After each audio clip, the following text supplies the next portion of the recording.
You're now watching Cần Thơ News of Cần Thơ Television. Here are today's headlines.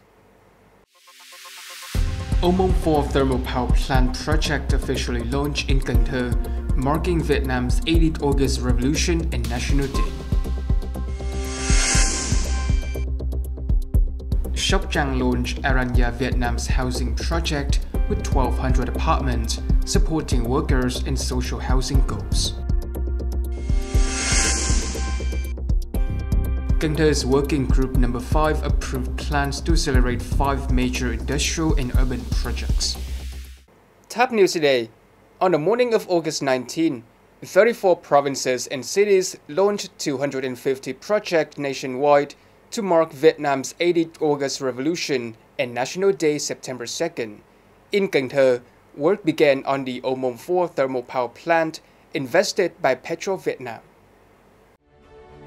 The Môn IV thermal power plant, part of the Block B Môn gas power chain, will use next-generation combined cycle gas turbine technology with a capacity of 1,155 megawatt-hour. With an investment of nearly 30,000 billion Vietnamese dong, the plant is expected to begin generating electricity by late 2028, coinciding with gas from Block B coming ashore. Once operational, it will raise Petro Vietnam's managed capacity to over 9,300 megawatt-hour, or around 10% of the national system, providing clean, stable power and supporting the Mekong Delta. At the groundbreaking, Petro Vietnam contributed 5 billion Vietnamese dong to social security and signed a comprehensive cooperation agreement with Cần Thơ City. Also on August 19 morning, in Sóc Trăng Ward, Aranya Vietnam Joint Stock Company held a groundbreaking ceremony for a housing project in the trade union institutional area of An Nghiệp Industrial Park.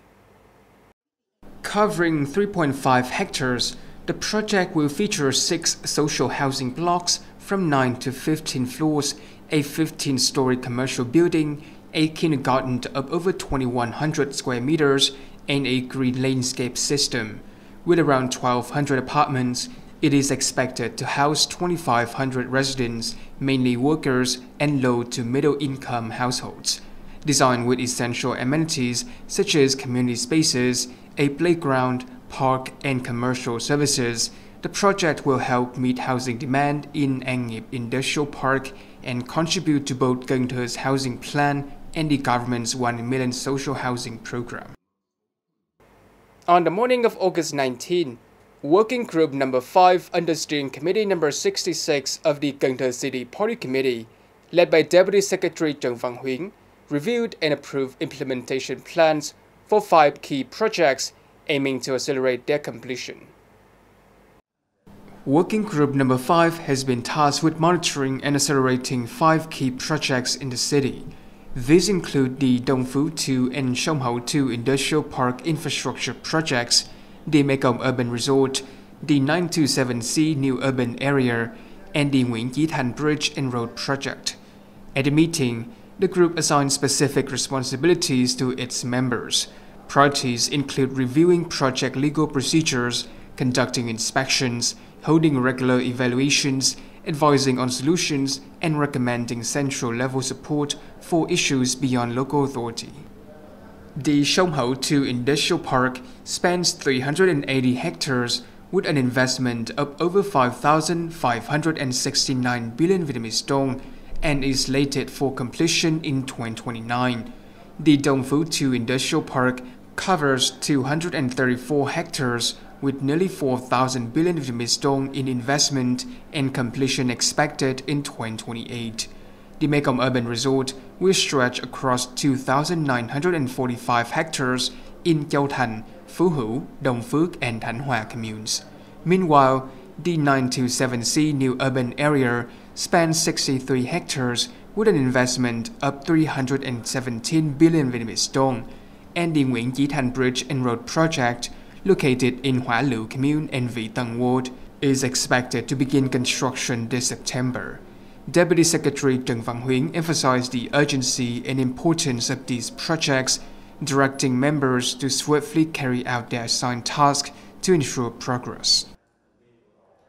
On August 18, Deputy Secretary of the City Party Committee and Chairman of the City People's Committee Trần Văn Lâu held a working session with relevant departments and agencies on a plan to adjust the 1/500 detailed construction plan of the Tây Đô Cultural Center.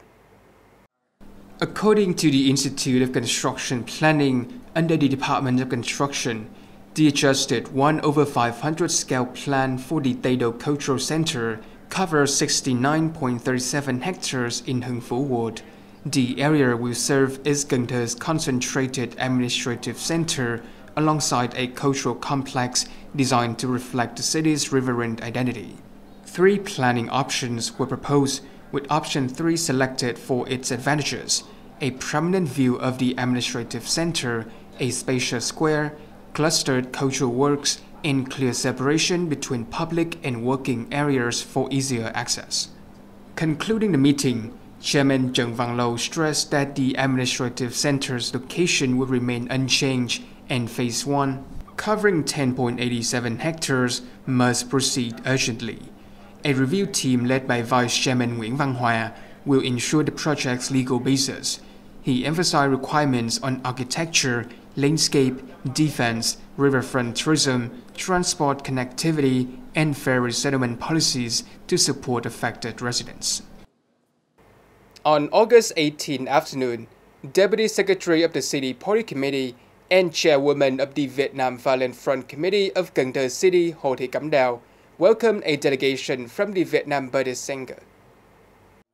Venerable Thích Huệ Thông, Vice Chairman of the Executive Council and Head of the Central Legal Department of the Vietnam Buddhist Sangha, or the VBS, praised the nation's achievements and the spirit of unity that has enabled a more streamlined and effective government apparatus. He noted that the VBS was the first organization to sign the decision merging 3 Buddhist localities in Cần Thơ, creating momentum for a nationwide merger.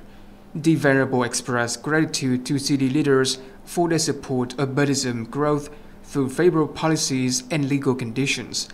Deputy Secretary of the City Party Committee and Chairwoman of the Vietnam Violent Front Committee of Cần Thơ, Hồ Thị Cẩm Đào, affirmed the city's appreciation of contributions by monks, nuns, and Buddhists who uphold the spirit of good life, good religion. She expressed hope for continued cooperation to drive Cần Thö's development in the years ahead. On August 18 afternoon, Deputy Secretary of the City Party Committee and Head of Cần Thơ City National Assembly Delegation Nguyễn Tuấn Anh chaired a working session with Mekong Vietnam Investment Company Limited and relevant units to discuss investment opportunities, AI application, and IT infrastructure in the city. At the meeting, technology companies shared with city leaders their proposals for investment, cooperation, and information exchange, while introducing solutions for data processing, AI applications, and smart urban management. Mr. Nguyễn Tuấn Anh emphasized that following the merger, Cần Thơ has expanded its development space to serve as the Mekong Delta's economic, cultural, medical, and educational hub. He stressed the city's commitment to accelerating digital transformation and applying AI in management and operations across sectors, in line with Resolution 57 of the Politburo on Science, Technology, and National Digital Transformation. He urged departments to finalize structures and plans, ensuring people and businesses remain at the center, while gradually building a smart, citizen-friendly digital government.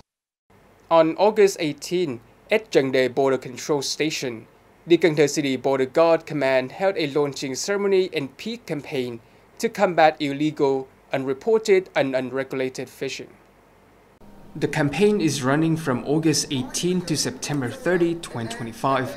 During this period, forces will strengthen outreach on state policies for sustainable fisheries, intensified inspections of all vessels entering and leaving ports, and bar any that fail to meet regulations from going to sea. Measures include updating the National Fisheries Database, issuing licenses, marking vessels, and promoting models such as safe boat teams and self-managed ports. On this occasion, an emulation agreement was signed alongside the presentation of 30 national flags, portraits of Uncle Ho, medicine cabinets, and leaflets to fishermen.